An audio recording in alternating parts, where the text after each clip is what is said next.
কম্বল চুরির মিথ্যা অপবাদ দিয়ে মহিলা সাফাই কর্মীর সম্মানহানি ও হেনস্থা। অভিযোগের তীরে পুরসভার স্যানিটারি ইন্সপেক্টর তুহিন শুভ্রকুণ্ডু।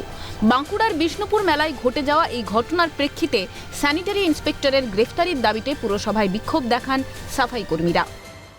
সাফাই কর্মী ঝাড়ু দেওয়ার কাজ করে, মেলার মধ্যে অনেকগুলো স্টল রুম আছে, সেখানে আমি ঝাঁট দিচ্ছিলাম। সে কি চুরি করেছে না আমি দেখিও নি, জানিও নি, কিন্তু ও চুরি করেছে তার মিথ্যা অপবাদ আমাকে দিচ্ছে।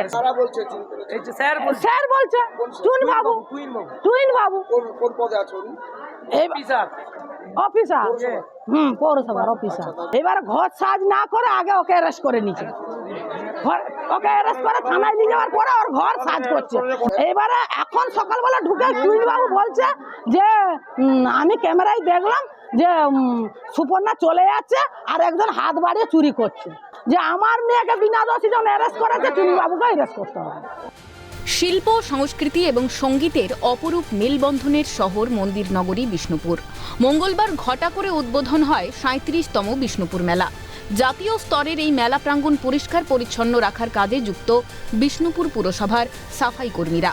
সাফাই চলাকালীন মেলা প্রাঙ্গণ থেকে বেশ কিছু কম্বল চুরি যায়। সন্দেহ গিয়ে পড়ে ওই মহিলা সাফাই কর্মীর ওপর। অভিযোগ, কম্বল চুরির মিথ্যা অপবাদ দিয়ে প্রথমে ফোন করে কম্বল ফেরত দেওয়ার কথা বলেন বিষ্ণুপুর পুরসভার স্যানিটারি ইন্সপেক্টর তুহিন শুভ্রকুণ্ডু। চুরির কথা অস্বীকার করলে খবর দেওয়া হয় পুলিশে। সিসিটিভি ফুটেজ দেখে ওই সাফাই কর্মীকে জিজ্ঞাসাবাদের জন্য আটক করে নিয়ে যায় বিষ্ণুপুর থানার পুলিশ। প্রমাণ না মেলায় পরে ছেড়ে দেওয়া হয় তাঁকে। চুরির মিথ্যা অপবাদ দিয়ে মহিলা সাফাই কর্মীকে হেনস্থার অভিযোগে স্যানিটারি ইন্সপেক্টরকে গ্রেফতারের দাবি জানানোর সঙ্গে আদালতে মামলার হুঁশিয়ারি বিক্ষোভকারীদের। নিয়ে গেছে, ঘরের থেকে নিয়ে গেছে পুলিশ, গাড়িতে বস করিয়ে পুলিশ নিয়ে গেছে।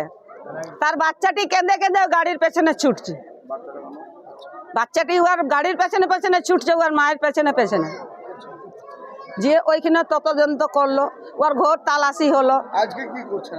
আজকে আমরা চাই আমাদের ইনসাফ চাই, তুহিন বাবুকে অ্যারেস্ট করো। মেলাতে ঠিকমতো তদন্ত না করে এই মহিলাদেরকে উল্টে চোরের অপবাদ দেওয়া হচ্ছে। সব থেকে বড় কথা, এই অপবাদটা যিনি দিচ্ছেন তিনি বিষ্ণুপুর পৌরসভার চেয়ারম্যান বা ভাইস চেয়ারম্যান নন, তিনি স্যানিটারি ইন্সপেক্টর। আমরা বলেছি এর সমাধান এখানে হবে না, এসডিওর কাছে আমরা দরবার করব, পুলিশের কাছে অনুরোধ করব যাতে SC/ST অ্যাট্রোসিটি অ্যাক্টে মামলা হয় এই তুহিন শুভ্রকুণ্ডুর বিরুদ্ধে। ঘটনায় মুখে কুলুপ এঁটেছে পুরসভা। স্যানিটারি ইন্সপেক্টর তুহিন শুভ্রকুণ্ডুও কোনো বক্তব্য দিতে চাননি। অন্যদিকে দাবি পূরণ না হওয়া পর্যন্ত মেলা প্রাঙ্গণে সাফাইয়ে যোগ না দেওয়ার হুঁশিয়ারি দেন সাফাই কর্মীরা। পরে পুলিশের হস্তক্ষেপে কাজে যোগ দেন তারা। প্রশ্ন ওঠে, কেন বারবার হেনস্থার শিকার হতে হয় মহিলাদের? পুরুষতান্ত্রিক সমাজে মহিলাদের মর্যাদা কি এতটাই গৌণ? স্বরূপ রায়ের রিপোর্ট, ক্যালকাটা নিউজ।